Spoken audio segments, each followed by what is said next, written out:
Semua shalom. Mari kita memulai ibadah kita pada pagi hari ini.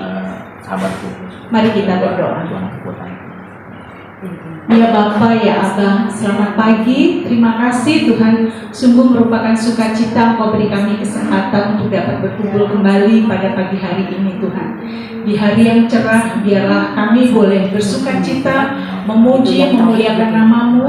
Kami mau menyediakan hati dan pikiran kami untuk kembali bertemu dengan-Mu ya Bapa di tengah-tengah kesibukan kami. Biarlah kami mau menenangkan semuanya untuk mendengarkan suara-Mu Tuhan. Engkau berkati teman-teman kami yang sedang melangkahkan kaki kemari. Kiranya Engkau juga akan mengantarkan mereka dan Engkau juga telik hati kami satu persatu Tuhan. Engkau tahu apa yang menjadi kerinduan kami pada pagi hari ini. Biarlah kami boleh dipenuhi oleh firman-Mu pada pagi hari ini Tuhan. Kami juga mau serahkan seluruh perlengkapan yang akan kami gunakan, baik teman-teman kami yang di online maupun alat-alat musik, semuanya kami serahkan di dalam tangan Tuhan. Engkau kuduskan dan Engkau berkati juga tempat ini Tuhan, sehingga semuanya boleh layak menjadi kesukaan bagi-Mu ya Bapa. Terima kasih Tuhan, kami serahkan ibadah ini dari awal, pertengahan hingga akhir hanya di dalam nama Yesus. Amin. Puji nama Tuhan. Shalom. Saya menyapa yang datang di rumahnya Mbak Winnie hari ini, juga yang di online. Shalom. Kita semua bersyukur hari ini, amin. Ada kasih setia Tuhan yang terus menyertai kehidupan kita, terlihat dari wajah-wajahnya. Hari ini kita mau mempersembahkan yang terbaik karena kita sedang ada di hadapannya, ingin memuji, menyembah kebesaran Tuhan kita. Kita mau memberikan yang terbaik, pujian penyembahan kita kepadanya. Mari kita satukan hati untuk memberikan yang terbaik, hadiah yang terbaik. Kalau saat ini kita boleh ada di tempat ini, semua karena kemurahan Tuhan Yesus. Terima kasih Tuhan, terima kasih. Kami datang dengan segenap hati kami Tuhan Yesus. Kami ingin memuji, meninggikan nama-Mu. Kami tahu Tuhan, hidup kami selalu Engkau pegang, hidup kami berada di tangan-Mu Tuhan. Biarlah Tuhan, hanya ketenangan lepas ketenangan, kami mau menikmati karya-Mu yang besar saat ini. Terima kasih Tuhan Yesus, terima kasih. Mari kita semua bersyukur, ungkapkan rasa syukur kita saat ini. Kalau kita bisa hidup, kita boleh bernafas saat ini, kita boleh hadir saat ini, semua karena pekerjaan Roh Kudus dalam hidup kita. Dia tidak pernah meninggalkan pekerjaan tangannya. Tuhan setia akan hidup kita, Tuhan menjaga hidup kita. Terima kasih Tuhan. Engkau baik, sungguh baik, amat baik. Kasih setiamu Tuhan, kasih setiamu Tuhan ada dalam hidup kami. Kami puji, kami sembah, kami mau naikkan pujian kami Tuhan. Engkau Bapa yang layak, Engkau pencipta segalanya. Haleluya, haleluya. Glory bagi-Mu Tuhan. Engkau Allah yang perkasa, Allah yang setia.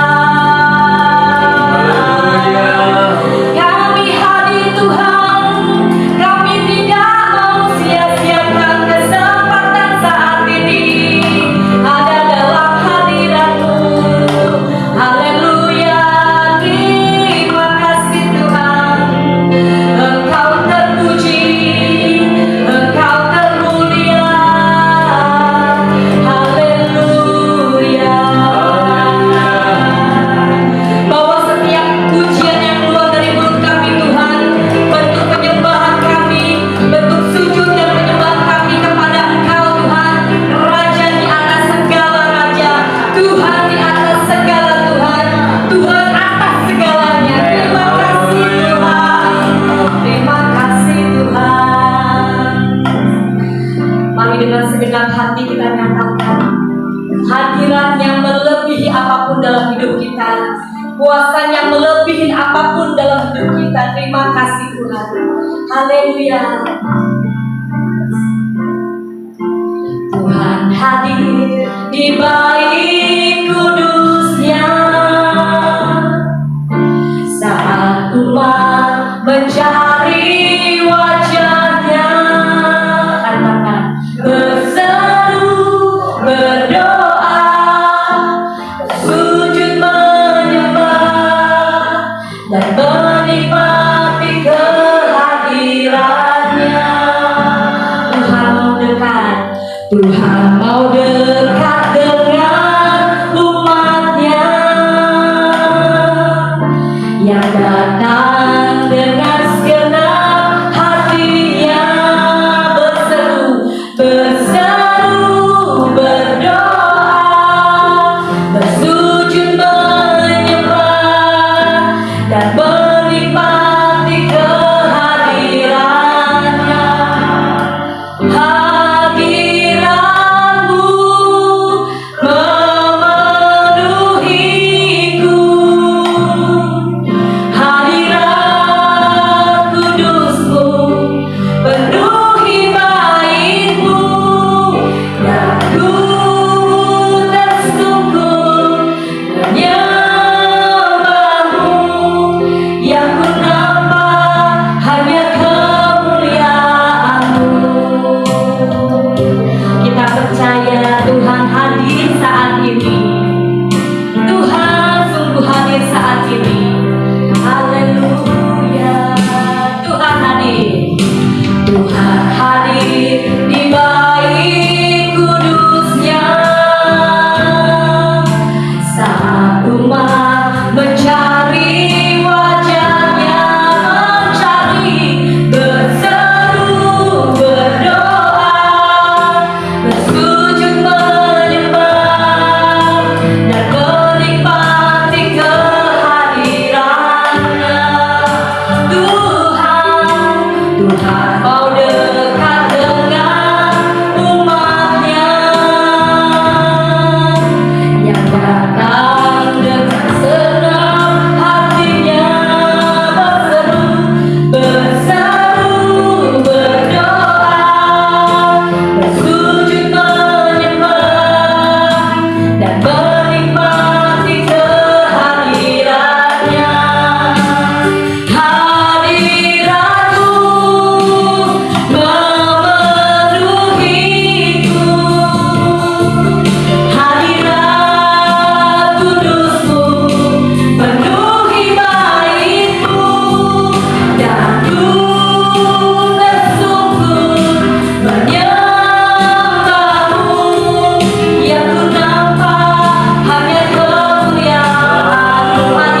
Kudus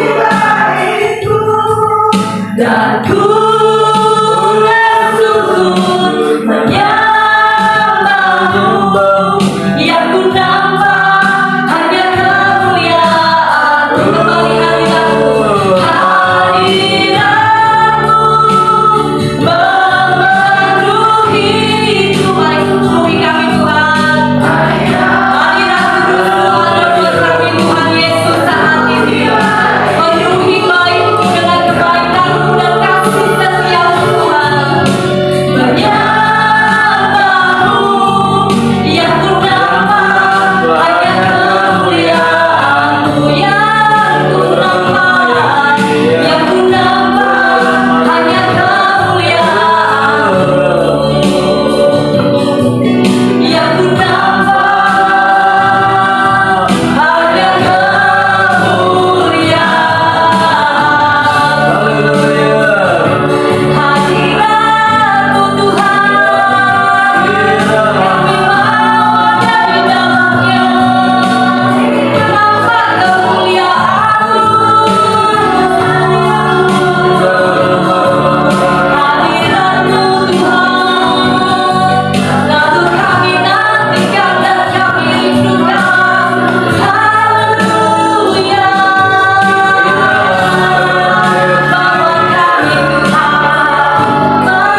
kami Tuhan, menikmati hadirat-Mu, menikmati kasih setia-Mu. Engkau yang bawa kami, Engkau yang tarik kami Tuhan, mendekat kepadamu, hanya memandang wajah-Mu.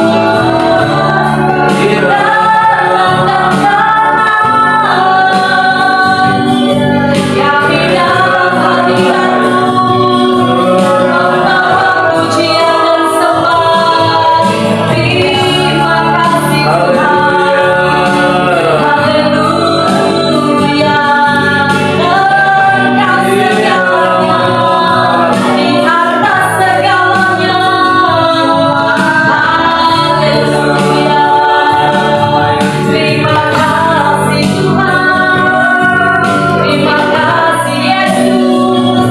Terima kasih Roh Kudus.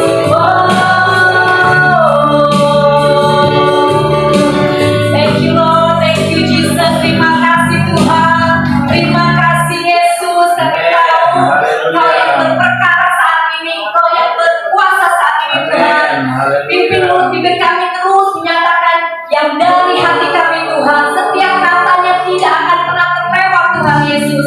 Terima kasih Tuhan Yesus. Terima kasih Engkau sahabat kami. Engkau selalu beserta kami di sisi kami. Terima kasih Tuhan. Mari kita semua yang mau Haleluya. bergirang lagi Amin. menyatakan kemuliaan dalam hidup kita. Kita Amin. katakan amin. Amin.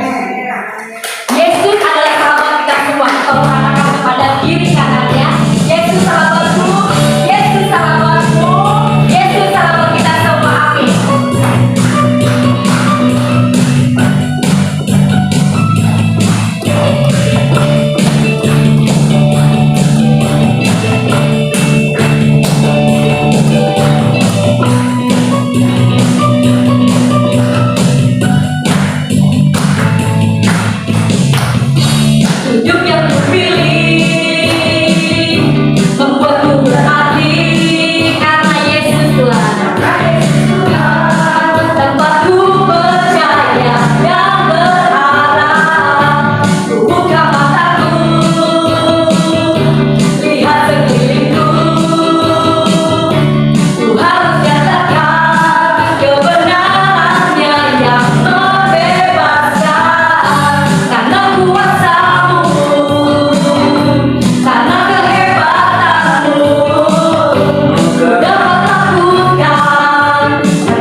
Buka mataku, lihat pelingku.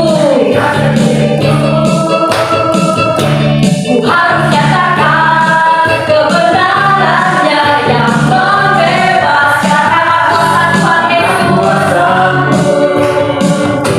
Karena kehebatanmu dapat lakukan perkara besar yang terjadikan. Yesus, Kaulah sahabatku. Yesus, Kau yang akan selalu berada di sisiku.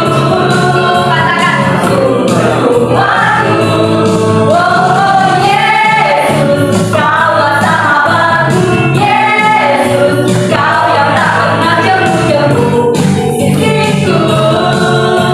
Kau sumberku. Katakan, Kau sahabatku. Amin. Berada di sisiku. Kau sahabatku selamanya. Sekali lagi, Kau sahabatku. Berada di sisiku selama-lamanya. Yesus, Kaulah sahabatku. Yesus, Kau yang akan selalu berada di sisiku.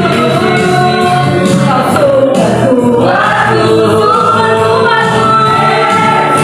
Kaulah sahabatku. Yesus, Kau yang tak pernah jemu-jemu di sisiku. Kau sumberku, aku. Mari katakan, Kau sahabatku. Berada di sisiku. Kau sahabatku selama-lamanya. Kau sahabatku. Berada di sisiku selama-lamanya. Amin. Percaya Yesus berada di sisi kami. Dan Dia juga kekuatan dan mazmur kita. Tuhanlah kekuatan. Kita percaya dengan sepenuh hati kita bahwa Tuhan, Engkau kekuatan kami, Tuhan.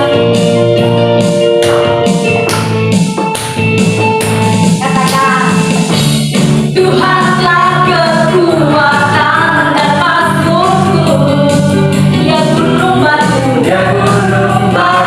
dan keselamatanku. Hanya padamu hatiku percaya.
ada buat kami Tuhan. Saat ini kami mau dengar-dengaran Tuhan, memberikan keberadaan seluruh keberadaan kami Bapa untuk mendengarkan firman-Mu, dan biarlah ini benih yang sungguh-sungguh kami terima dan kami lakukan Tuhan dalam kehidupan kami.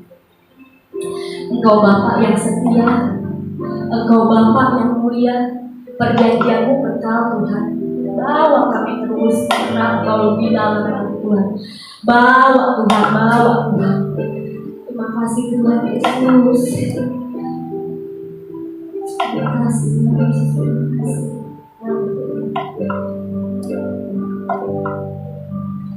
Bapa, Kau setia. Bapa, Kau mulia. Tenanglah jiwaku, aman bersamamu. Kita mau katakan sama-sama, lebih dari harta, Kaulah segalanya. Tenanglah jiwaku dalam hadirat-Mu.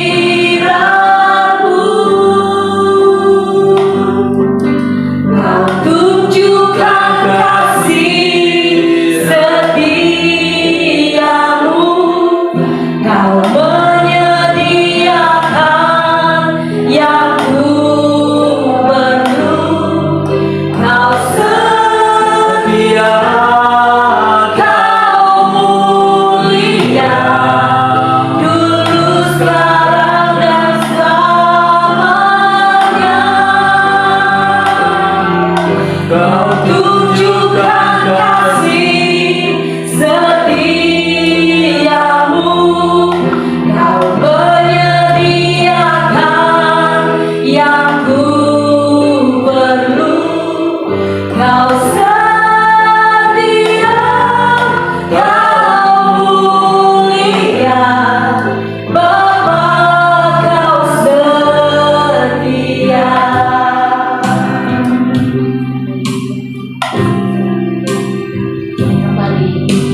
dalam nama Yesus Kristus Tuhan. Allah yang telah terlebih dahulu memberkati kami, Allah yang menguatkan dan menyertai kami. Dan kami percaya Tuhan pengiringan kami tidak akan pernah sia-sia, karena Engkau batu karang yang teguh. Saat badai persoalan, pergumulan, tantangan silih berganti, kami akan tetap tegak berdiri, karena kami tahu kami berdiri di atas kebenaran firman Tuhan. Terima kasih untuk ibadah siang hari ini Tuhan. Biarlah bukan sebagai rutinitas atau sekedar ibadah biasa, tetapi biarlah setiap kami yang hadir di tempat ini, baik yang di online Tuhan, kami mengalami perjumpaan dengan Tuhan. Ada perkataan-perkataan Tuhan yang spesifik, yang spesial buat kami ya Bapa, sehingga kami akan semakin hari semakin disempurnakan untuk berjalan dalam kebenaran-Mu. Kami semakin hari akan semakin menjadi anak-anak kesukaan-Mu ya Tuhan, dan semakin hari hidup kami berdampak jadi berkat buat banyak orang. Berbicara lewat hamba-Mu pada kesempatan ini Tuhan, kami mau menyimak, kami mau menjadi Maria yang membuka telinga hati dan pikiran kami untuk mendengarkan apa yang Kau sampaikan. Tutup bungkus kami dengan kuasa darah-Mu yang siap untuk merenungkan kebenaran firman Tuhan hanya di dalam nama Tuhan Yesus Kristus yang jadi kami yang percaya bersama katakan amin. Amin, amin, amin. Silakan duduk kembali ibu yang diberkati Tuhan. Salam sejahtera, shalom, shalom. Haleluya, haleluya. Ibu kekasih, kita akan melanjutkan kembali apa yang menjadi pembicaraan kita, ya, apa yang menjadi pembahasan kita dalam beberapa bulan terakhir, bahkan dalam beberapa minggu terakhir. Kita sedang berbicara bagaimana kita berserah, khususnya di bagian keuangan, ya.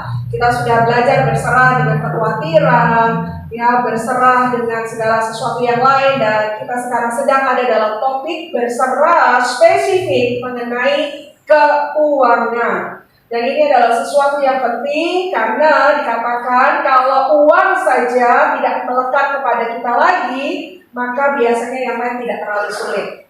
Karena yang paling sulit untuk lepas dari kehidupan kita adalah uang, ya. Banyak orang berkata begini, kenapa apa kan kita perlu uang? Kalau nggak ada uang kita nggak bisa apa-apa, kayak gitu kan ya.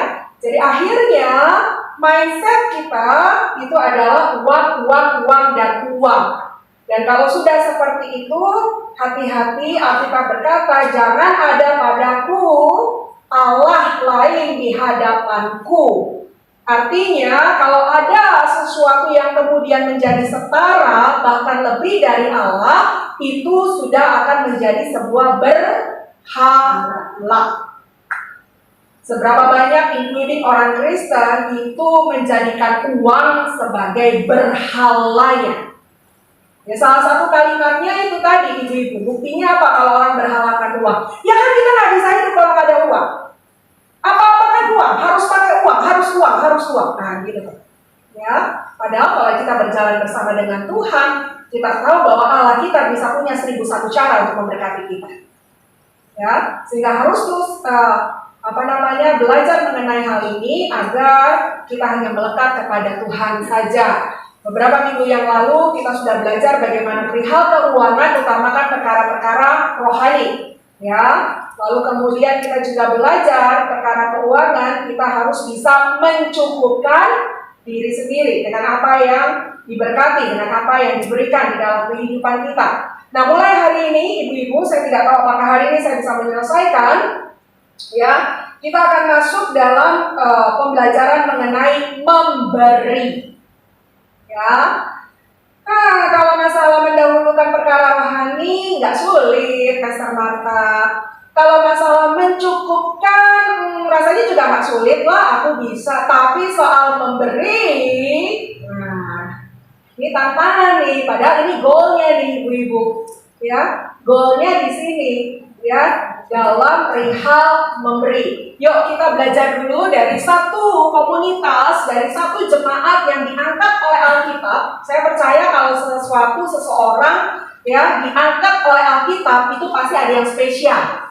Entah spesial positifnya, entah spesial negatifnya, gitu ya. Nah, jelas yang hari ini saya mau angkat adalah yang akan menjadi teladan bagi kita. 2 Korintus pasalnya yang ke-8. 2 Korintus pasalnya yang ke-8, ayatnya yang pertama sampai dengan ayatnya yang ke-9. Better nanti dalam kesempatan lain ibu-ibu baca satu perikop. Tetapi kalau hari ini kita akan baca dari ayat 1 sampai dengan ayatnya yang ke-8 saja. Yang ke-9 akan nanti kita lihat ya. 2 Korintus pasalnya yang ke-8 ya. Oke, kalian bisa juga buka saya. 2 Korintus pasalnya yang ke-8 mulai dari ayatnya yang pertama. Kalau Lembaga Alkitab Indonesia memberikan judul perikopnya apa di sana yang bawa Alkitab? Pelayanan kasih. Ya. Jadi kata-kata yang diletakkan saja sudah mencerminkan sesuatu yang jelas arahnya kemana. Ya.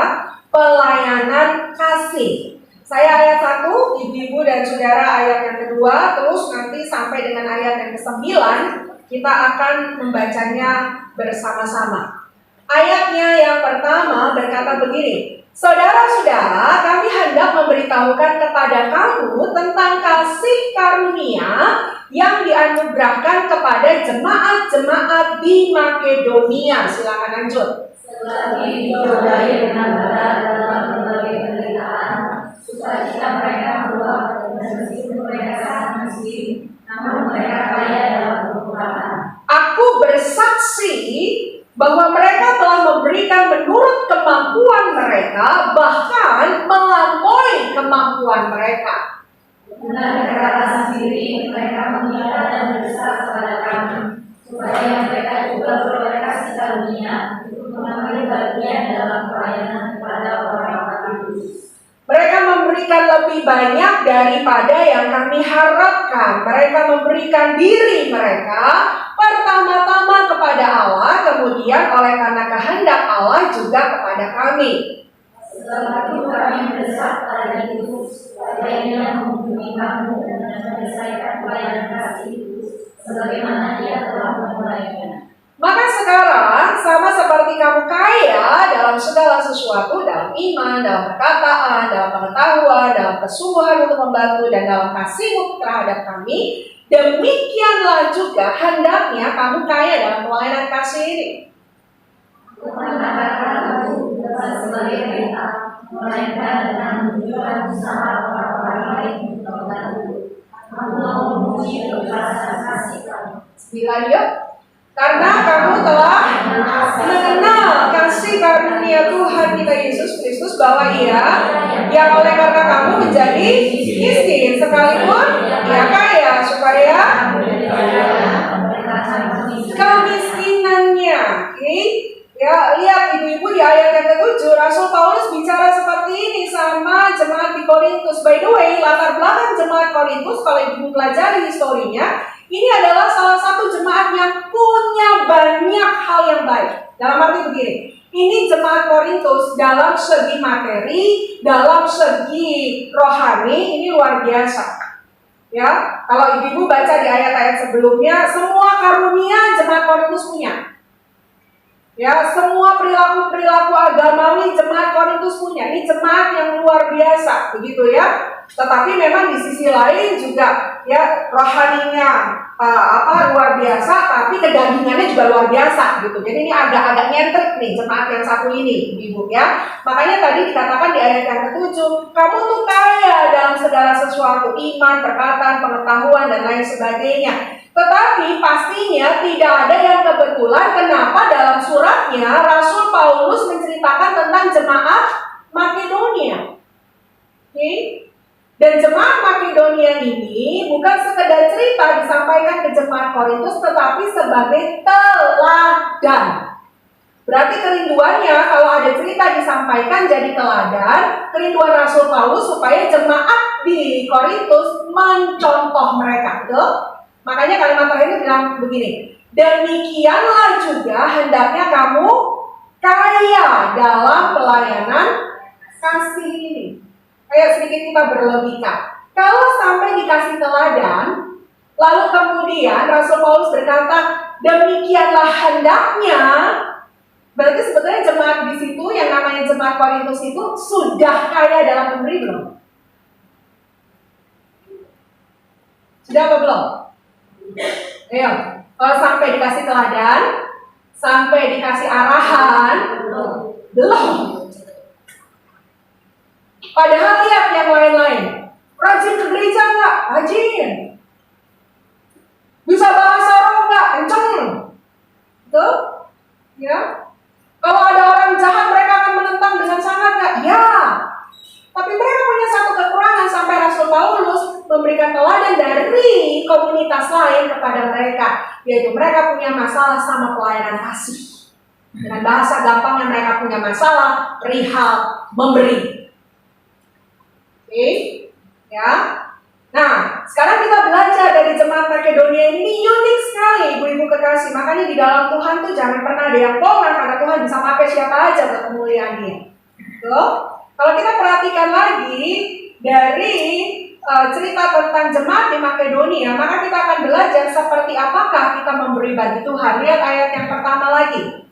Ya, lihat ayat yang pertama lagi. Maka kalau ibu-ibu baca ayatnya, saya simpulkan begini. Jemaat Makedonia bisa memberi dalam pelayanan kasih karena mereka mengalami dan memiliki yang namanya kasih karunia Tuhan.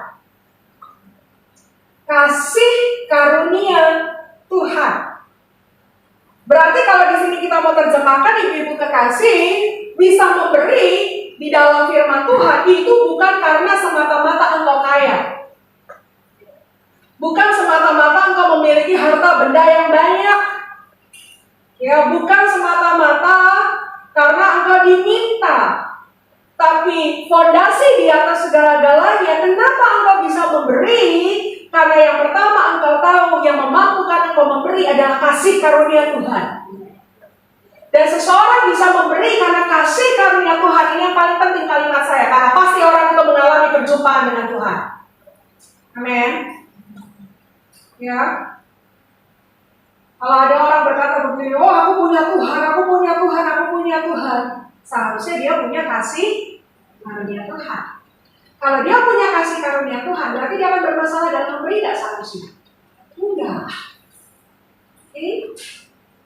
Oh, saya bisa kasih kolektor, saya bisa kasih donasi, saya bisa kasih perpuluhan. Bu, ini bukan karena aku bisa ngasih loh.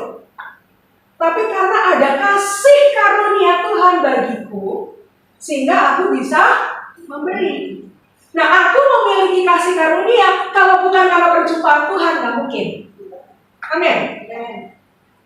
Makanya saya seringkali mengajarkan kemarin di SBC, di discipleship, memberi itu adalah sebuah kebahagiaan.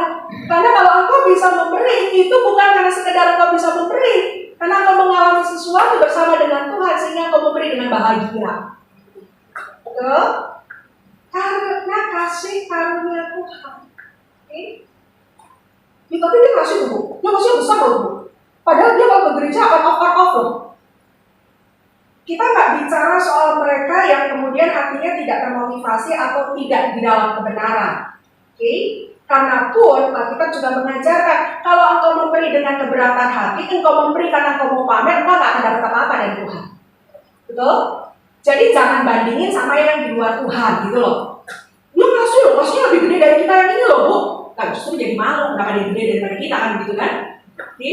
Tapi masalahnya begini, jangan diributin adalah itu dia bisa kasih, padahal dia nggak mengalami perjumpaan Tuhan, kita nggak tahu motivasinya. Dan saya percaya kalau dia tidak di dalam Tuhan, motivasinya pasti boten-boten, betul? Boten-boten, oke?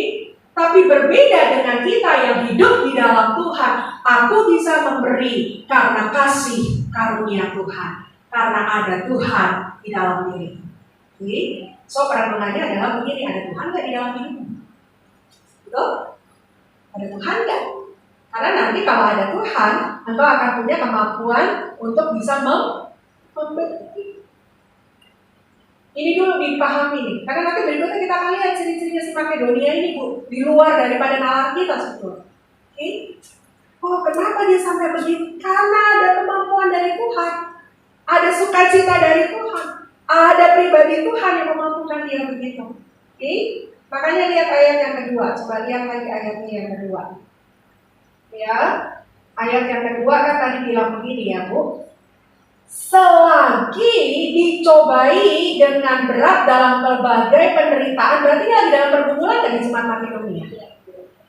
Oke? Berarti dalam tenang-tenang saja atau secara logika nggak tenang, Bu? Nggak tenang, ini dalam pergumulan nih. Mungkin hari itu, ya, itu kan zaman Romawi lagi nangkep-nangkepin orang Kristen, Bu. Betul? Yang kalau ditangkap, bukan cuma ditangkap masukin penjara, enggak, digilir buat masuk ke kandang singa. Itu orang Kristen waktu itu begitu tuh. Apalagi zamannya Nero. Oke? Ditangkap buat apa? Buat jadi lampu taman. Dibakar, Bu. Buat lampu taman tuh Nero kan orang gila. Itu zaman itu begitu. Jadi bukan kayak kita nih, tetangga baik-baik aja. Oke? Satpam juga kasih hormat kita masuk, nggak kayak kita. Ini zaman mereka tuh zaman yang hari ini lo mati apa gue mati. Saudara, saya beberapa tahun yang lalu bersama Pak Alto berangkat ke Ambon. Oke? Salah satu tujuannya adalah karena kami ingin belajar praise and worship dari rekan-rekan kita yang di Ambon. Lalu saya berangkat dengan Pak Alto waktu itu tidak lama setelah kerusuhan selesai ya, sekitar setahun 2 tahun gitu. Jadi saya ke sana tuh yang sisa-sisa kerusuhan tuh masih kelihatan, Bu. Kota-kota mencekam tuh masih kelihatan karena kan terbagi 2 kan, merah dan hijau, gitu ya. Merah untuk kita, hijau untuk mereka. Oke? Dan di sana ya automatically masih fresh mendengarkan cerita bagaimana mereka baru aja lolos dari kerusuhan. Aduh, di Jakarta kita nggak dengerin apa-apa, Bu. Dengerinnya masih oke-oke. Di sana tuh udah kayak di Malvinas. Ya, mereka sampai bilang begini, kami nggak takut dengerin suara ledakan. Itu nggak takut buat kami. Jangan dengar suara kentongan. Kentongan apa namanya, tiang listrik. Bukan kentongan. Jadi kalau ada tiang listrik di itu ya, mereka bilang kentongan gitu ya. Kalau tiang listrik dipukul, itu mereka ketuknya luar biasa. Kenapa? Berarti diserbu kampungnya. Kalau ledakan kan masih meledak di sana, meledak di sana. Tapi kalau udah tiang listrik diketok, itu semua mengkerak, Bu. Berarti diserang kampungnya. Itu kayak begitu situasinya. Wah, itu yang namanya perang di air. Aduh, saya sama Pak Alto gini, aduh, gitu ya. Udah gitu di depan, apa namanya, waktu saya nginep di depan hotel kami, jam 2 pagi ada ledakan. Saya bilang, ya kenapa posisinya ada perang gitu kan ya. Nggak tahu ya, ada kecelakaan depan di hotel kami. Sampai begitu, karena tiap hari kita dengerin cerita-cerita mereka yang seperti itu. Kita kalau doa berkat ya, kalau udah mau selesai gitu kan ya, pasti semuanya pada bersyukur. Ini ibadah udah selesai, ntar lagi makan bakmi, gitu kan. Oke, di sana, Bu, itu matters doa berkat. Kenapa? Karena bisa saja itu momen terakhir untuk ketemu orang di sebelahmu. Karena keluar dari gereja, who knows? Bisa diculik, diborok, diapain, nah itu kejadian. Jadi kalau udah doa berkat, itu tuh benar-benar tuh kayak lihat kiri kanan sesuatu banget, Bu. Sesuatu banget. Oke? Dan itu kejadian, belum tentu Bapak di sebelahmu minggu depan ada loh. Karena nanti beritanya, Bapak itu mati. Itu kondisinya begitu. That's why after penderitaan itu, pujian penyembahan mereka meledak. Karena mereka nyanyi dari hati yang tulus. Mereka nyanyi dari hati yang merdeka. Nyanyi dengan sungguh-sungguh karena mereka mengalami Tuhan. Tuh. Ya. Wah, luar biasa, luar biasa. Jadi saya bisa bayangin, kita mah di Jakarta, ya ampun. Cuma di demo, yang di demo juga belum tentu kok nyentuh kita. Oke? Ya.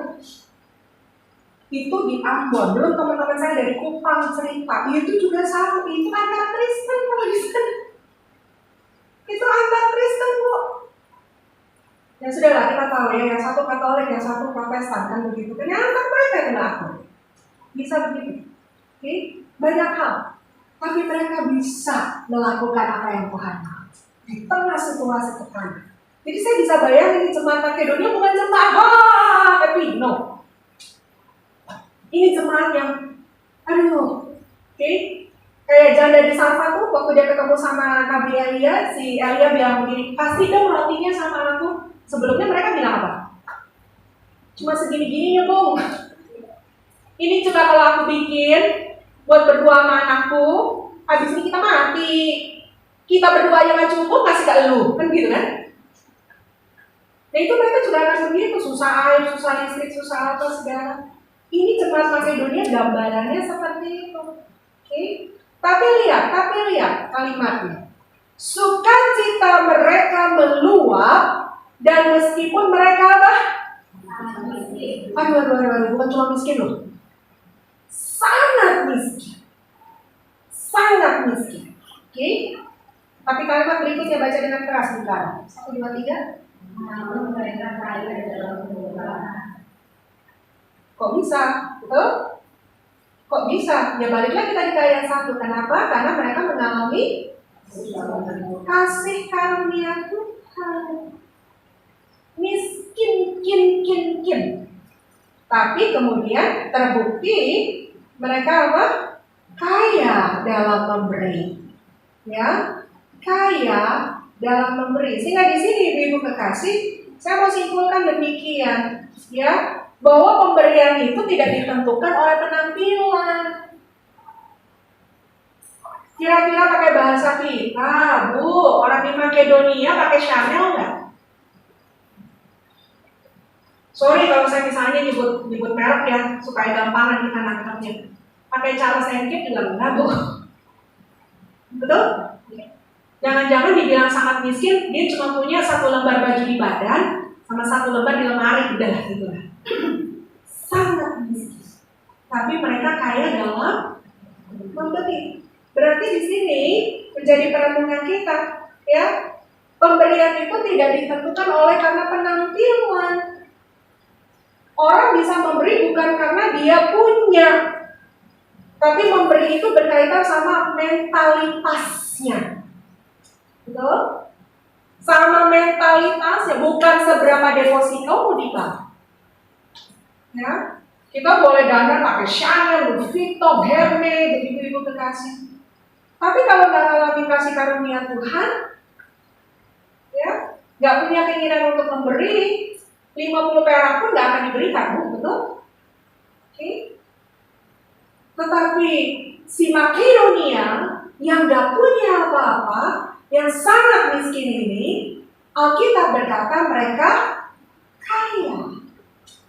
Itu tadi yang saya katakan, berarti perkara pemberi bukan perkara penampilan, tapi perkara mental.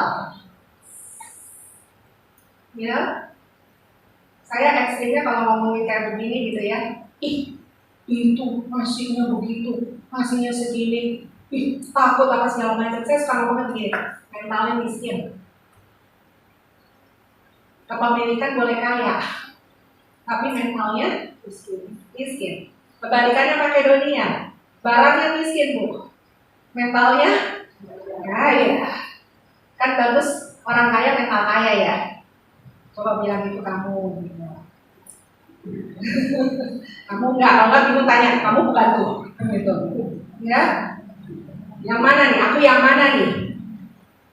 Ya, orang kaya mental miskin atau tidak sebegitu kaya menurut ukuran dunia, tetapi mentalnya kaya. Oke. Kenapa orang Makedonia dijadikan teladan di Alkitab? Bahkan hari ini kita pelajari karena mereka adalah orang yang berpenampilannya tidak ada, miskin, tetapi mentalnya. Nah, berarti itu yang Tuhan mau. Mentalku tidak boleh mental miskin. Mentalku harus mental kaya. Oke, ya, seperti itu. Ini lihat lagi di ayat 3 itu. Balik lagi di ayat 3, apalagi kita bisa pelajari di orang-orang Makedonia ini. Aku bersaksi bahwa mereka telah memberikan menurut apa? Kemampuan mereka, bahkan melampaui loh, Bu. Melampaui loh. Ya, melampaui. Mungkin gambarannya begini nih, saya cuma punya selimut 1 dan selimut ini berharga buat saya. Kalau saya melepaskan selimut ini, saya akan kedinginan, even mati. Tapi ketika dia melihat orang lain membutuhkan selimut itu, dan dia melihat orang itu kedinginan, dia bisa berikan selimut itu kepada orang lain dan merelakan dirinya untuk tidak mengalami hal yang baik asal orang lain berkata. Sampai segitu. Oke? Dan kondisi yang mereka lakukan itu tadi Alkitab bilang dia memberi lebih dari keadaan. Artinya kalau kita mau hitung-hitungan sama orang itu, kita udah tahu persis dia nggak sanggup loh kasih begitu. Oke, misalnya begini, ada orang datang sama bendaharanya Siloam gitu ya, ada Mbak Ari, ada Mbak Neng yang bertanggung jawab di kami soal bendahara gitu ya. Terus bawa 1 juta. Itu ketika dia bawa 1 juta, orang ini saya percaya Mbak Neng sama Mbak Ari bisa begini. Oke, saya dramatisir nih. 1 juta. Dia ngasih 1 juta, dia ngasih 1 juta. Negatifnya sih begini, ngerampok siapa ya dia ya? Nah, negatifnya kan begitu tuh. Tapi kan kita di dalam Tuhan nggak begitu, betul? Tapi Mbak Ari sama Mbak Ade tuh bisa ya 1 juta, 1 juta, kasih 1 juta. Kenapa kira-kira Mbak Ari sama Mbak Ade begitu?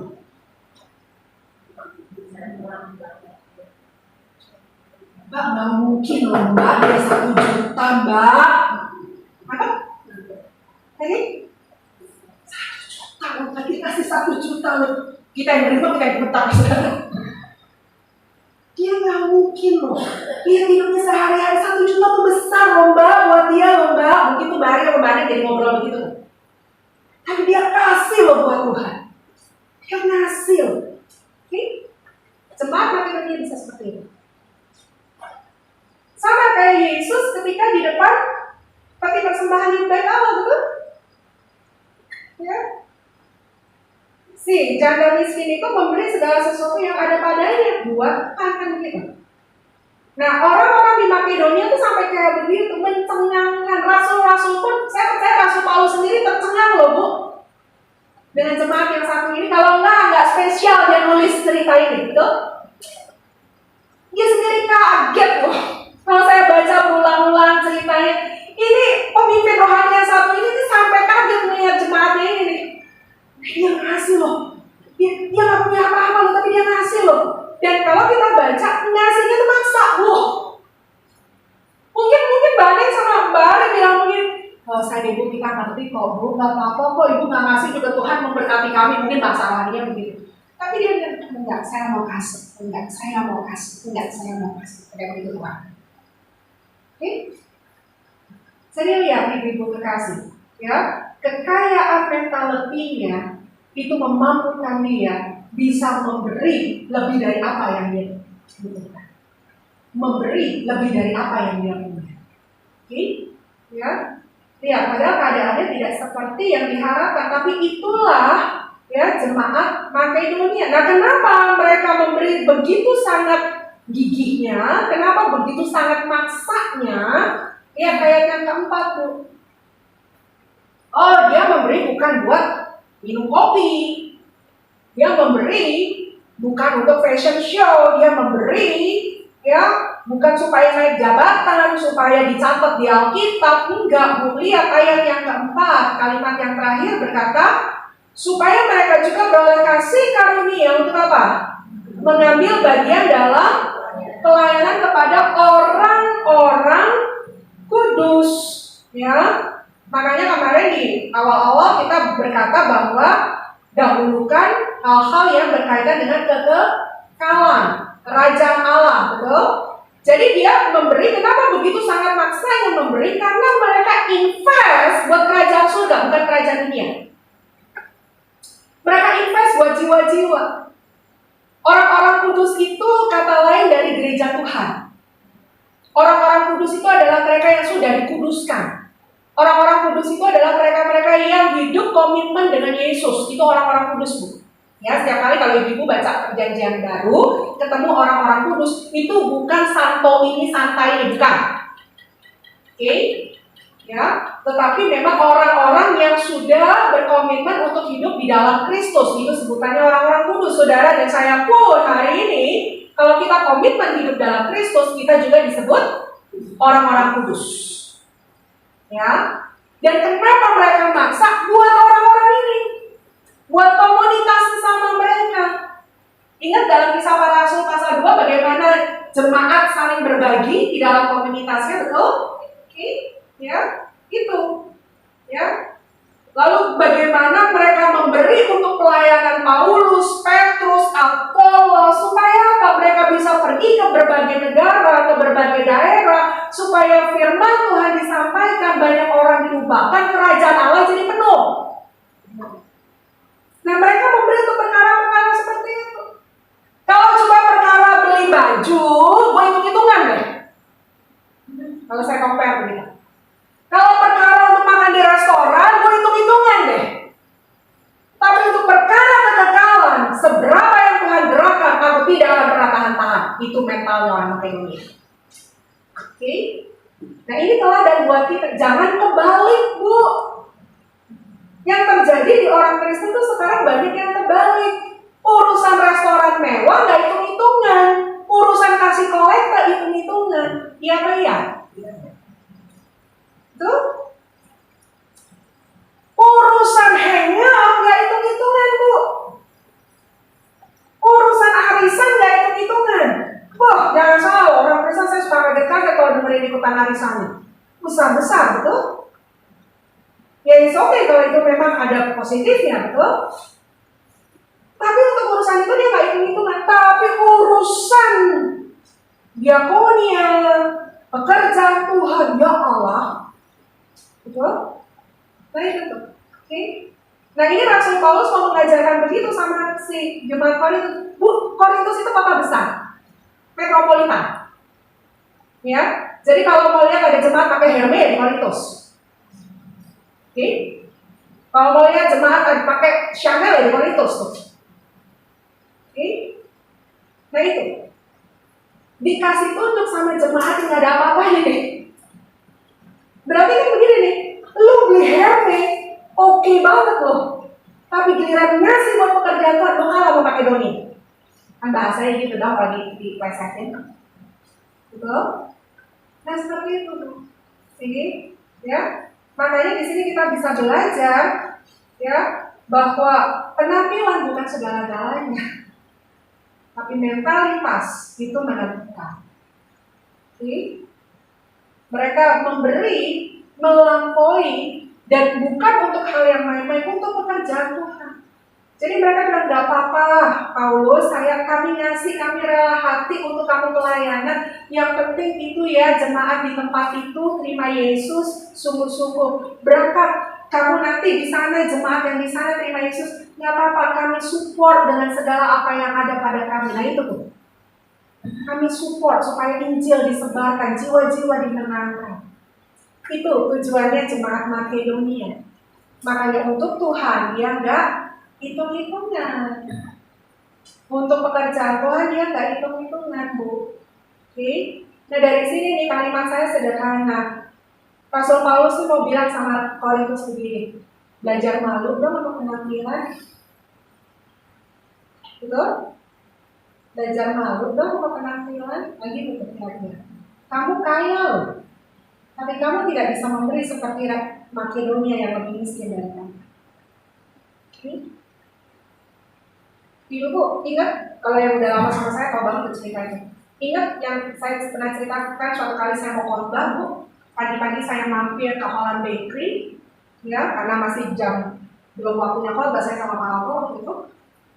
Saya lagi antri, Bu, mau bayar nih, di depan ada sepasang entah pacaran, entah suami istri. Karena saya di belakangnya, dia lagi buka dompet. Karena saya di belakangnya, saya lihat dompetnya dong, Bu, gitu kan ya, clear, Bu, ketika 100 jajan. 100 banyak banget lah, ada kali 2 juta, 3 juta ada di apa namanya, di dompetnya dia gitu ya. Terus dia mau bayar rotinya. Dia keluarin 100.000, itu masih setengah 7 pagi ya, kalau salah ya, di Holland Bakery, di salah satu hotel. Terus mbaknya bilang begini, nggak ada uang cas, masih pagi kok, gitu kan, masih pagi. Dia bilang apa begini? Ya udah nggak jadi beli roti, orang berbuat kolektor. Gue dalam hati belakang gini, gue nggak tahu belakang lu ternyata. Apa dia nggak kenal gitu kan ya? Ya nggak kenal ya. Saya juga nggak tahu apakah dia ke gereja di mana saya layani waktu itu. Ngomong begitu, nggak jadi beli roti. Saya bilang begini, even lu nggak tukerin buat beli roti, lu kasih 500 dari dompet lu nggak miskin hari itu. Nangkep apa yang saya sampaikan? Ya, saya kasih ilustrasi yang real-real aja, Bu. Oke, ya. Dia kasih 500.000 dari dompetnya pun nggak miskin hari itu. Ya, ini masih kekeh nuker buat kolektor. Wow. Ingat Yesus bilang begini, dengan darah yang mahal, aku tebus engkau. Betul? Kalau hari ini kita kurs itu darahnya Yesus, nggak ada yang mampu kita beli darah Yesus. Kita dapat darah Yesus itu percuma, cuma-cuma. Betul? Oke. Masakah untuk Tuhan kita hitung-hitungan? Betul? Nah itu. Jadi memang jemaat Makedonia ini sesuatu banget disampaikan sama kita. Ya. Dan apa yang kita pelajari dari apa yang dilakukan oleh jemaat Makedonia, Bu? Ya, yuk sekarang kita lihat ke kitab Filipi. Saya percaya ada banyak kita senang banget sama ayat ini. Atau mungkin ada di antara ibu-ibu yang menjadikan ayat ini ayat emas. Ayat apa, Bu Mata? Allahku kan memenuhi kebutuhanmu menurut kekayaan dan kemuliaannya. Tahu ayat itu? Oke? Ya? Dan banyak orang menjadikan ayat itu ayat emas, betul? Oh, Allahku kan memenuhi kebutuhanmu. Semua happy banget sama ayat itu. Tapi ibu tahu nggak historinya ayat itu muncul dari mana? Itu ayat nggak serta-merta muncul. Ada historinya. Coba buka Filipi 4:19. Ayat itu bukan tiba-tiba muncul disampaikan oleh Rasul Paulus, tapi ada historinya. Ya, Filipi 4 ayat 19. Coba sekarang kita baca sama-sama dulu. Yang tadi saya bilang seringkali jadi ayat emas. Filipi 4 ayatnya yang ke-19. Apa di situ ditulis? Allahku akan memenuhi menurut apa? Kekayaan dan kemuliaannya dalam. Suka nggak ayat ini? Senang mengaminkannya nggak? Iya kan? Suka kan? Kalau perlu kita ulang-ulang pujiannya. Allahku akan memenuhi, gitu kan? Entar dulu, Bu, ayat ini muncul kan ada histori sebelumnya, Bu. Ada kisah di belakangnya itu ayatnya. Oke, lagi-lagi coba lihat di atas ayat 10 yang bawa Alkitab Lembaga Alkitab Indonesia. Judulnya apa tuh?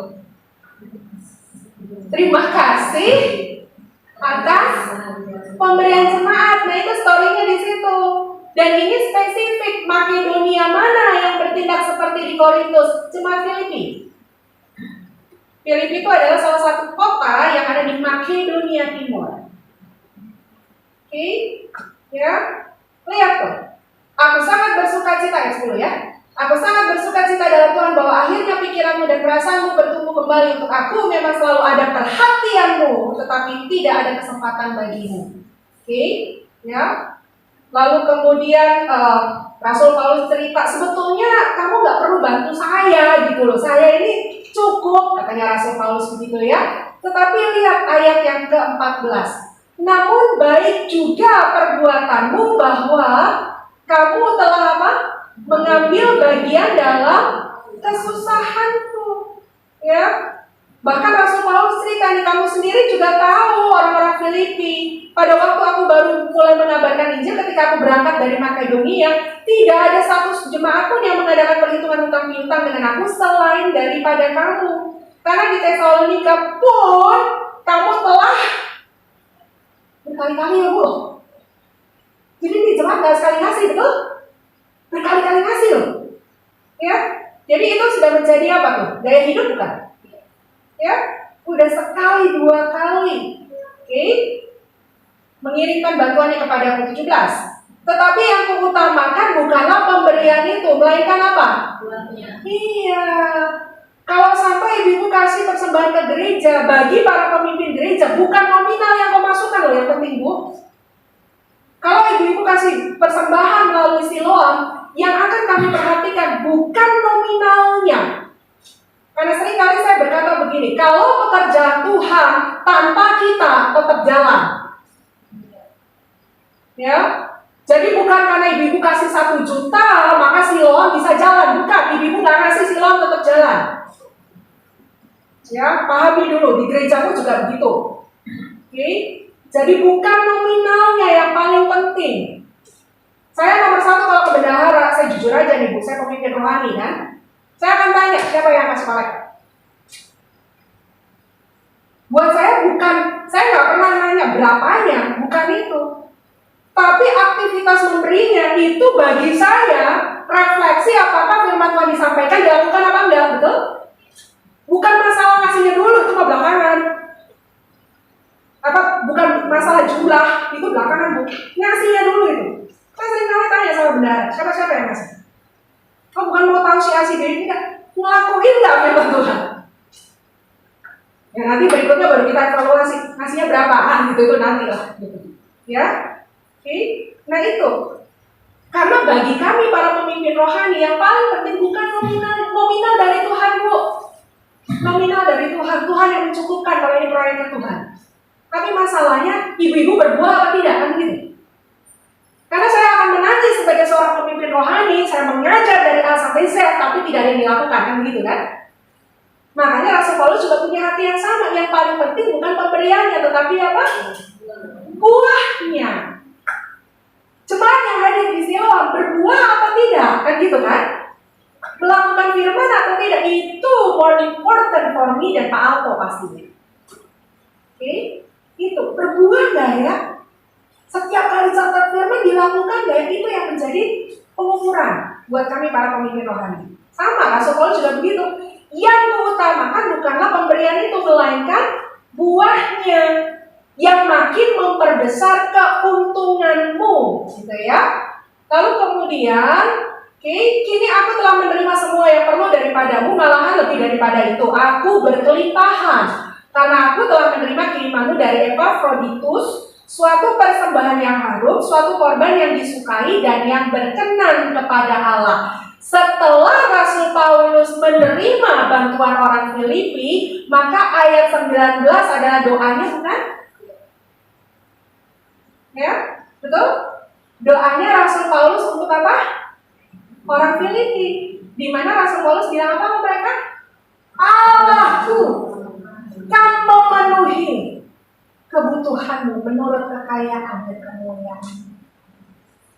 Ketika engkau memberi, bahkan mungkin story yang kau memberi melampaui dari kemampuan yang kau beri, saya tidak bisa membalas apa yang kau berikan, tapi saya hanya bisa berkata, may God always bless you in your life. Betul?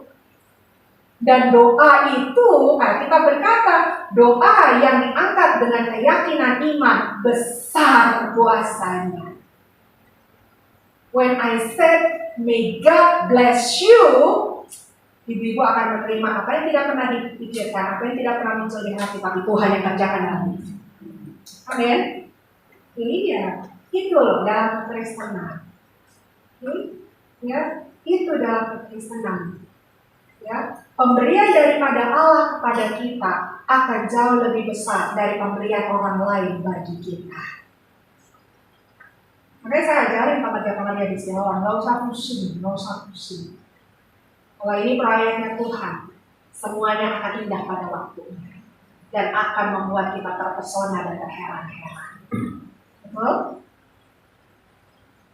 Dan semua yang akan berkarya di ladang Tuhan, Tuhan itu tidak pernah berhutang. Nggak akan pernah berhutang. Ya.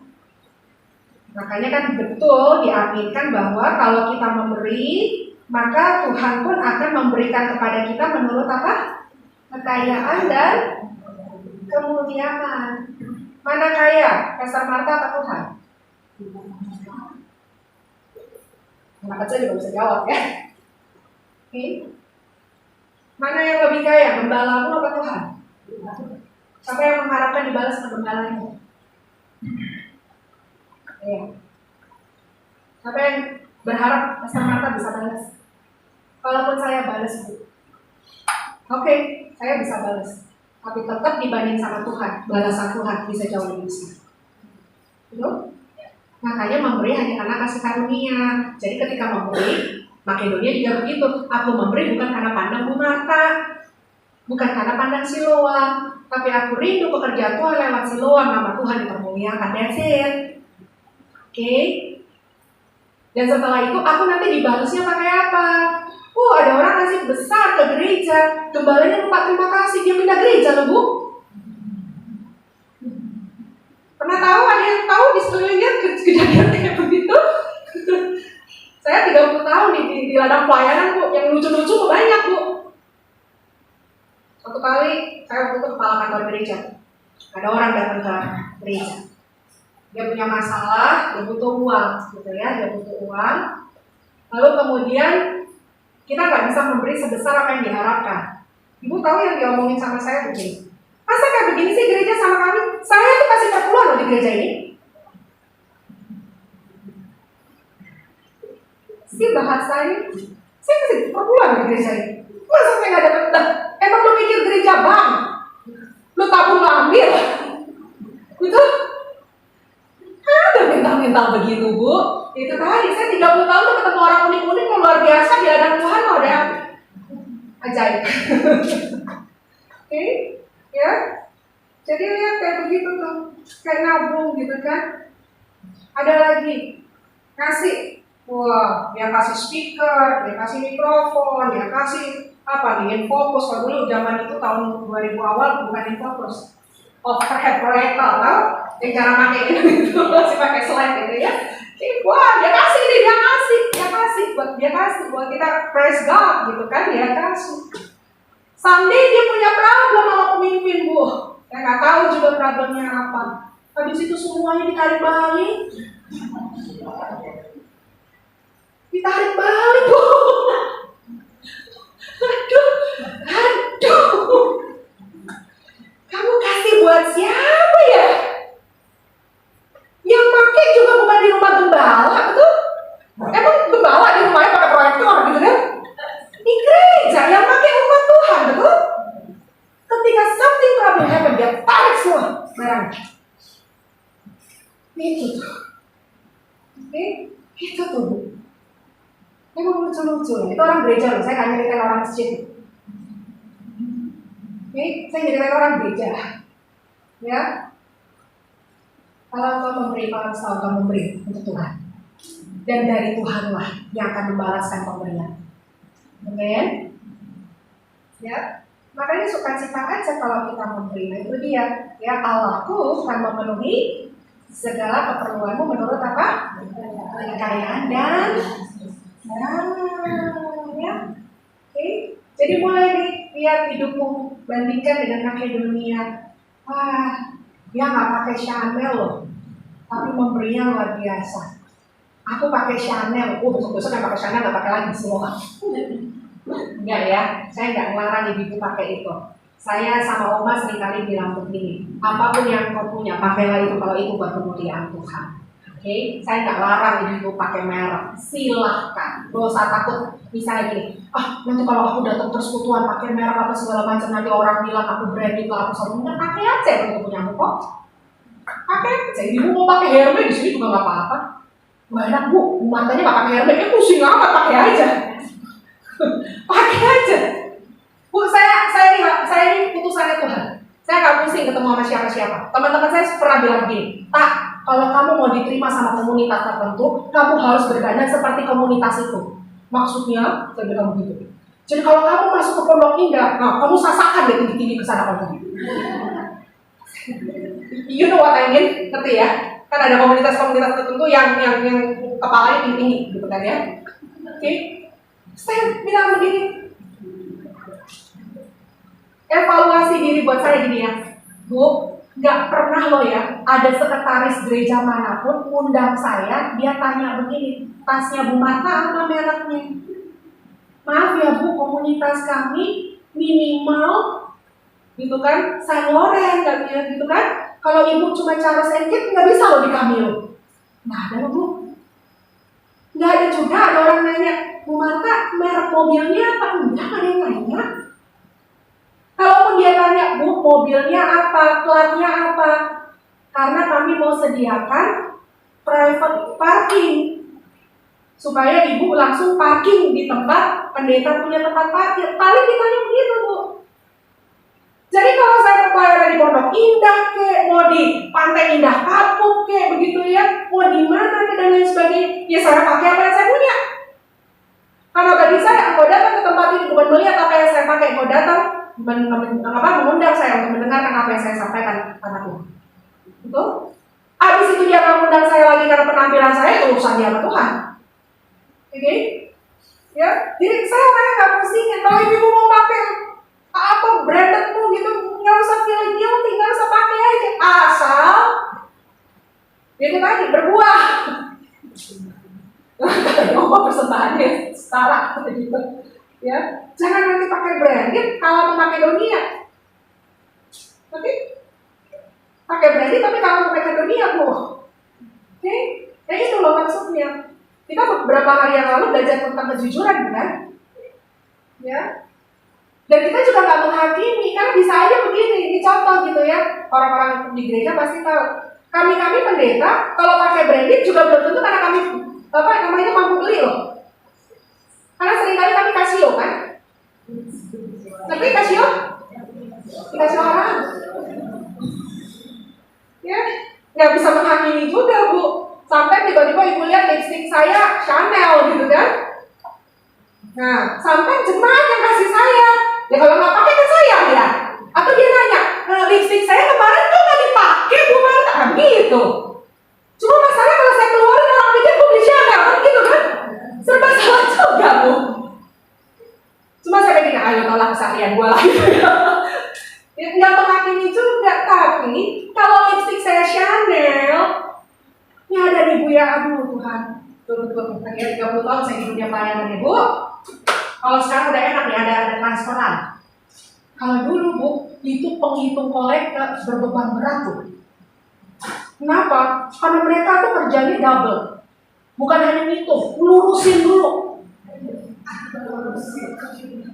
Ngelurusin uangnya, betul? Karena itu entah saking semangatnya, apa saking sukacitanya ngasih uang, kucek-kucek dulu, Bu. Masukin. Itu kalau uang baru masih mendingan. Yang susah kalau uang kucel. Ya ampun, dia ngasih, dia marah kali sama Tuhan ya. Dia kasih, dia masukin, plok gitu. Apa dia marah kali? Kolektor lagi kan gitu ya. Wah itu penghitung, waduh Bu. Makanya kadang-kadang kami bilang ya, kalau ini zaman belum COVID tuh, pakai masker ya, pakai masker. Karena itu uang kecil kumpul, Bu. Melurusin, makanya kadang-kadang ada gereja ya, kalau ibu ke dapurnya gereja ya, mereka sambil ngitung duit, sambil bawa serikaan loh. Buat nyetrika uang gitu. Karena bank gak mau berantakan. Bank itu harus urutan, harus rapi dan lain sebagainya. Itu bank, Bu. Oke? Terus ada lagi kasus yang luar biasa, ini di gereja saya nih, gak usah ngomongin gereja orang deh, Bu. Gereja saya juga multi ya, middle up, middle low gitu loh ya. Ini ngobrol ya, bukan gembala, kita ketawa-ketawa. Jadi suatu kali di kantong kolektor kita ketemukan, Bu, uang 50 ribuan. Zaman itu gede dong ya, berapa tahun yang lalu gede banget 50 ribuan. Separuh nih. Terus nanti separuhnya lagi muncul minggu depan, Bu. Dia bikin 25 ribu kali ya. Jadi dia kasih 50 ribu, dipotong dua. Yang setengah, itu kayak cerita kelinci ya. Yang separuh buat kamu, yang separuh buat kamu. Itu, nanti setengahnya muncul minggu depan. Lihat tuh orang Kristen. Kayak begitu. Caramu memberi, nanti minggu depan kita belajar seperti itu ya. Caramu memberi itu juga adalah bagaimana kau hormat sama Tuhan. Ya makanya gereja jadi ini agak sedikit bongkar rahasia gereja jadinya ya. Kenapa akhirnya pakai amplop? Itu melatih umatnya buat rapi. Yang itu juga nggak repot. Karena kan mesti dilurusin. Walaupun tetap aja ada yang kucel masukin di situ. Kerupas masukin di situ. Ada. Gitu. Diajarin ngasih yang rapi. Kalau perlu siapkan dari rumah. Kolektor itu. Because kita mau kasih buat raja di atas segala raja. That's why di perjanjian lama peraturannya banyak. Nggak boleh cacat, nggak boleh umurnya salah, betul?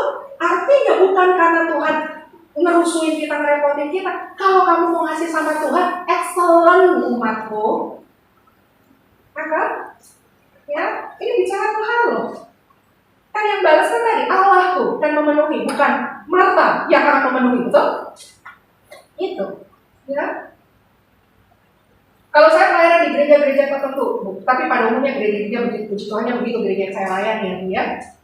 Bahkan ada beberapa persekutuan juga seperti itu. Kalau dulu zaman saya masih terima persembahan kasih dengan cash, itu sampai mereka akan kasih lembaran baru dari bank loh. Untuk kami para pendeta. Itu baru-baru. Kalau saya udah selesai begitu tuh ya, itu tuh saya tunjukin banyak, tuker dong gitu kan. Karena baru-baru. Sampai hari ini masih ada satu persekutuan yang kalau kasih persembahan ke saya, itu lembarannya fresh dari bank. Kenapa? Karena mereka punya etikat berikan yang termasuk gereja saya. Dulu gereja saya begitu. Jadi kalau menjelang hari Minggu, itu PK-PK pendeta sudah disiapkan dan bendahara gereja itu sudah akan pergi ke bank untuk ngambil uang baru semua. Jadi kami itu para pendeta hari Minggu terima PK, uangnya baru semua. Seperti itu. Oke? Jadi lihat, kita belajar dari perkara kecil. Perihal memberi, siapkan dari rumah. Nah sekarang sudah jauh lebih enak, ada transparan, ya sudah tidak ada alasan untuk editan bisa memberi, betul? Ya seperti itu, beri bu, oke? Ya bukan perkara ingat tadi Rasul Paulus, bukan pemberiannya tetapi buahnya. Ya, saya ngajari pengajian kadang-kadang lebih ini lagi nih bu, lebih unik lagi kadang-kadang karena merasa pelayanan lupa gitu kan. Kalau jemaat kan udah pasti tuh disodorin kan sama kolektor, mereka siap. Nah pengerja ini rata-rata nggak siap nih, gitu. Jadi kadang-kadang mereka datang pelayanan pulang dapat PK ngasih kolektor nggak pernah berbulan-bulan. Udah lah, saya kalau ini kan saya tahu keadaannya bu. Sampai mereka pelayanan nggak pernah ngasih. Wow itu kalau ada di bawah court saya tuh udah saya perhatiin. Nggak begitu. Anak-anak ibu-ibu pun di Cimotnya saya nggak pernah sama Pak Alto berhenti-berhentinya mengajari. Even kamu kasih 10.000 kasih. Karena bukan 10.000-nya, bukan 20.000-nya. Kamu setia nggak berbuat di ladang Tuhan? Kan kamu nggak 100% nggak punya uang, betul? Kan kamu dikasih uang jajan sama mama. Sisihkan buat Tuhan. Sampai saya sebulan sekali akan ngecek tuh sama anak saya. Kamu ngasih berapa? Saya tahu anak saya ngasih berapa. Gitu kan? Even tidak besar, bukan itu masalah. Tapi kamu menghargai ketika kamu mendapatkan firman Tuhan, kamu memberi buat kemuliaan Tuhan. Seperti itu. Jadi pengerja-pengerja di bawah saya itu saya juga bawel bu.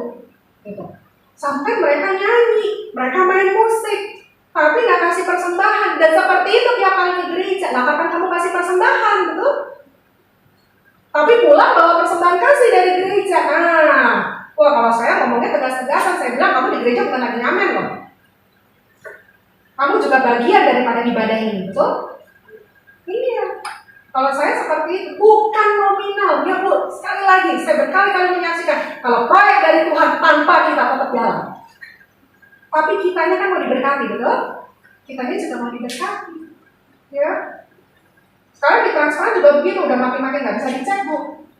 Ini salah satu teman saya cerita begini. Pernah ya Pak, saya datang dalam satu ibadah. Ya ampun, ini kolektor disodorin nih. Saya ngasih, istri saya ngasih. Ini depan, belakang, kiri, kanan saya bilang gini. Nggak ngasih. Ya memang sekarang nggak bisa menghakimi. Mungkin transfer, betul?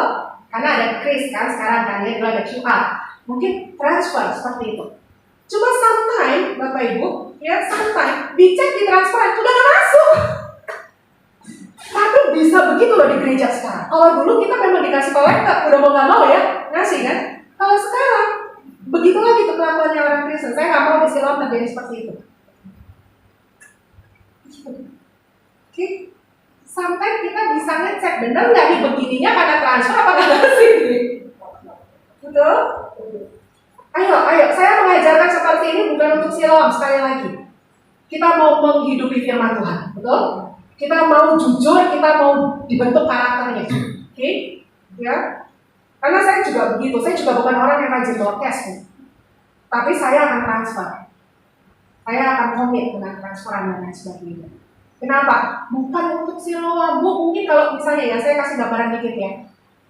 Kami ini orang Lewi hidup dari persembahan gereja, betul? Ya, sehingga rasanya gini logikanya, ya udah nggak usah ngasih juga tuh dia dibiayai sama gereja. Tapi bukan masalah itu, bukan masalah itu, Bu. Kami sendiri adalah individu di hadapan Tuhan, betul? Orang Lewi sendiri di Alkitab tetap harus kasih perpuluhan. Itu ada ayatnya. Oke? Jadi even udah nggak apa-apa. Makanya kalau pengerjaan di sini tahu nih, kalau misalnya ada kerumunan atau apa gitu, sampai saya akan diistimewakan dalam tanda kutip. Nggak usah, Marta nggak usah, kami aja, Marta nggak usah. Mereka akan tahu, enggak, saya kasih. Karena ini bukan urusan saya pendeta, kamu pengerja, urusan Siloam, saya jemaat, bukan itu. Urusan saya yang juga pengen diberkati sama Tuhan. Betul? Jadi saya tetap ngasih, saya tetap nabur, saya tetap transfer, Bu. Nah itu. Sehingga saya pun tidak hanya diberkati oleh Siloam, tapi saya diberkati oleh Tuhan. Bisa nangkap contoh-contoh yang saya berikan tidak hanya memberkati pikiran ibu-ibu, betul? Ya. Seperti itulah cara Tuhan bekerja dalam kehidupan kita. Nah ini kita baru separuh jalan ya. Minggu depan after Natal kita masih ketemu lagi beberapa kali di ibadah wanita, kita lanjutin lagi ya. Nanti apa yang Alkitab ajarkan sehingga masuk 2023 kita semua sudah breakthrough di keuangan. Amin. Ya kita berdiri di dalam Tuhan. Kau tunjukkan kasih setiamu, terus menyediakan yang ku perlu. Kau setia, kau mulia, dulu sekarang dan selamanya. Kau tunjukkan kasih setiamu, kau menyediakan yang ku perlu. Kau setia, kau mulia, Bapa, kau setia. Kau tunjukkan kasih setiamu,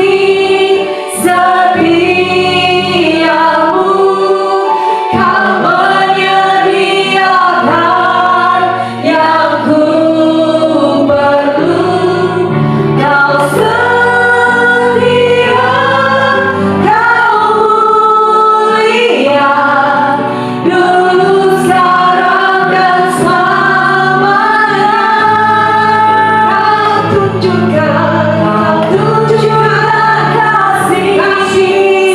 kasih setiamu, kau menyediakan yang ku perlu.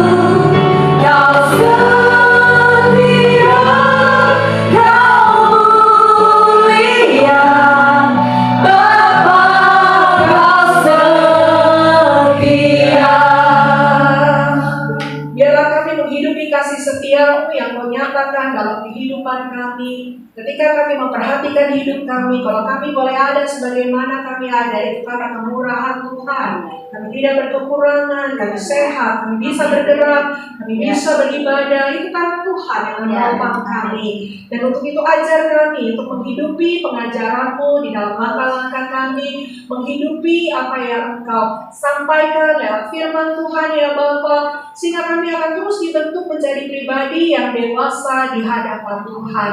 Engkau mengajarkan dalam beberapa minggu terakhir ini bagaimana kami harus breakthrough dalam keuangan, bagaimana kami harus berserah total dalam pengelolaan keuangan kami. Dan hari ini Engkau mengajarkan kami mengenai memberi ya Tuhan.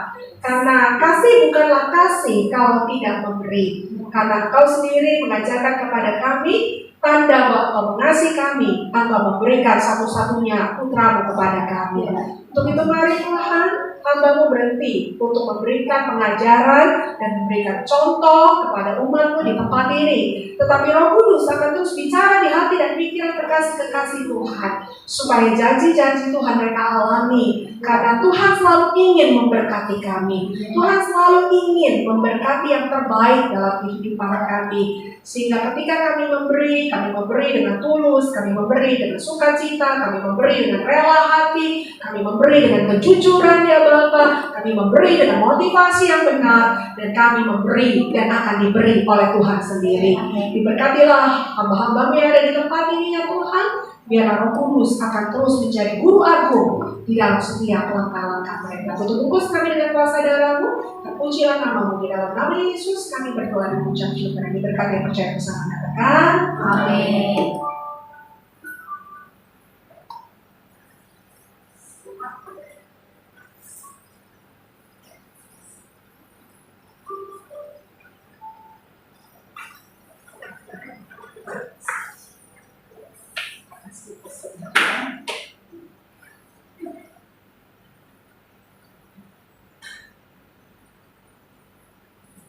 Ibu, sebelum kita memberikan persembahan yang terbaik buat Tuhan, kita membaca dulu dari ayat persembahan yang terambil dari Mazmur 90 ayat 14. Mari kita baca bersama.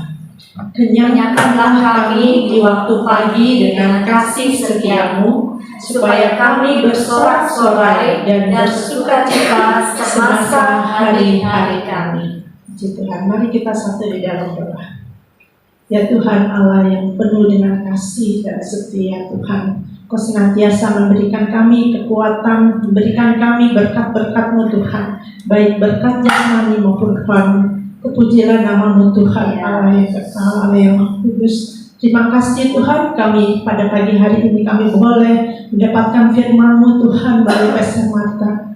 Terima kasih kami boleh diingatkan lagi bagaimana cara memberi yang terbaik untuk-Mu Tuhan. Kami boleh diberikan contoh melalui jemaat Makedonia. Biarlah Engkau terus memampukan setiap kami untuk menjadi pribadi yang tahu memberi Tuhan. Karena semua berasal daripada-Mu Tuhan. Dan hanya kasih karunia-Mu saja Tuhan yang memampukan kami boleh memberi. Dan saat ini Bapa, kami telah menyiapkan yang terbaik dalam hidup kami dari berkat yang terus Tuhan curahkan dalam kehidupan kami. Bapa, berkatilah pemberian persembahan kami pada pagi hari ini Tuhan. Biarlah Engkau yang memberkati dan menerima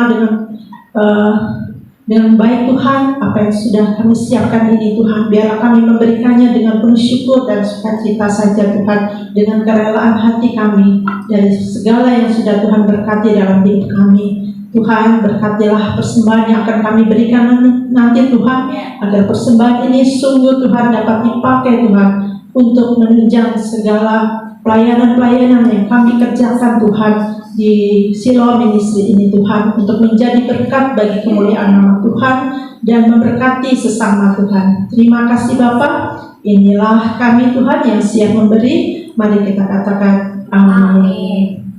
Kan untuk mengedarkan kantong persembahan pada Shalom ibu-ibu yang ada di online maupun di onsite. Kita dapat memberikan persembahan bagi yang hadir onsite melalui kantong persembahan, dan kalau mau memberikan melalui transfer juga bisa diberikan ke BCA di nomor rekening 6800894971. Tuhan Yesus memberkati persembahan kita.